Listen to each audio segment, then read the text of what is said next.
Luto na naman tayo ng spaghetti, guys. Request na naman si Madam. Pero yung ating spaghetti is gusto niya may may gulay. So, try ko nilalagyan ng bell pepper tsaka celery na mince.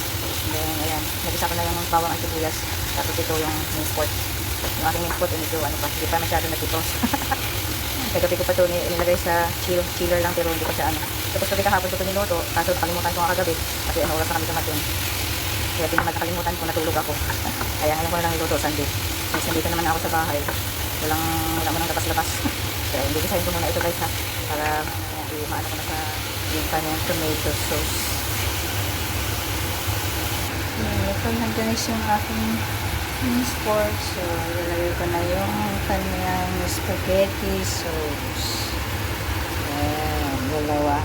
Kasi nagluto ako ng 500 grams na spaghetti.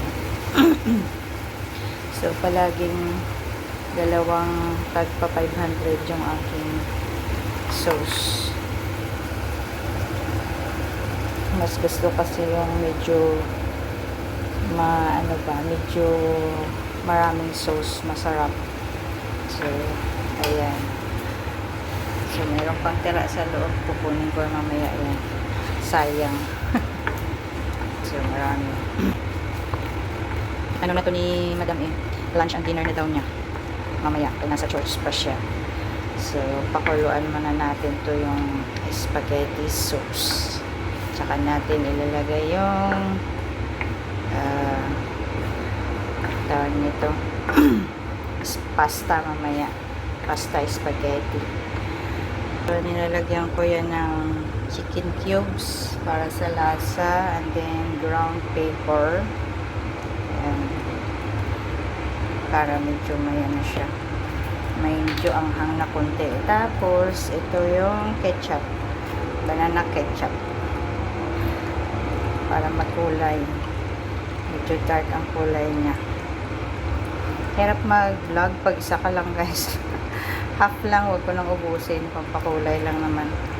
And then, yung secret sa aking spaghetti, nilalagyan ko yan ng condensed milk para manamis-namis ala Jollibee taste. Joke. Pero sa totoo lang, ito yung aking nilalagay. Condensed milk. Depende sa inyong panlasa. Pero sa akin, ayan yung secret ko. Condensed milk. So, i-mix ko lang muna sa guys para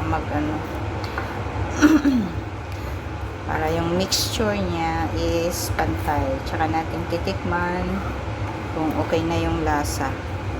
So, ayun. Pakuluan muna to para maluto.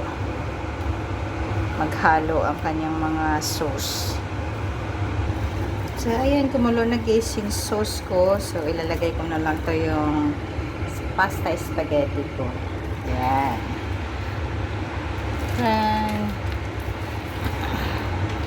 I-mix na lang natin.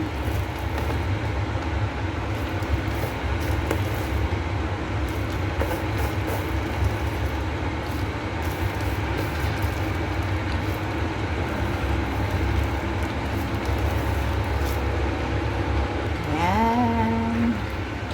Haluin ko na lang to guys. Tapos luto na yan after.